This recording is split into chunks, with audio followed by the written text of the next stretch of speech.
স্ক্রিনে আপনি যে ছোট জিনিসটি দেখছেন এটি সাধারণ কিছু নয়, এই জিনিসটি ভয়ঙ্কর। যারা এটা আগে দেখেনি তারাই বড় সাইজের পোকার মতো দেখতে জিনিসটা দেখে অবাক হবে। এই মেয়েটি সরাসরি ছোট এই বস্তুটাকে ধরলো এবং তার মুখে নিয়ে নিল। খাওয়ার ধরন দেখে খুব সুস্বাদু মনে হলেও অপ্রত্যাশিতভাবে এটি খুবই ভয়ঙ্কর। এটি প্রচুর পরিমাণ উৎপাদন করতে পারে।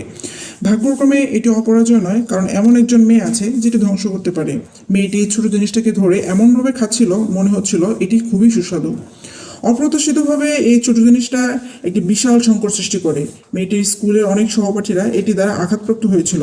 সবাই শিক্ষকের কাছে এর থেকে উপায় খুঁজছিল, কারণ এই ছোট জিনিসটার জন্য তারা অসুস্থ হয়ে পড়ছিল। মেয়েটি জানালার উপর রাখা সেই ছোট জিনিসটাকে নিয়ে শিক্ষকের কাছে গিয়ে সরাসরি বলল সে এই জিনিসগুলোকে মেরে ফেলতে পারবে, কারণ সে এই জিনিসের বিশেষ ভক্ষক। শিক্ষক মেয়েটির খাওয়া দেখে খুব চিন্তিত হয়ে পড়ে, কারণ এগুলো খুবই ভয়ঙ্কর।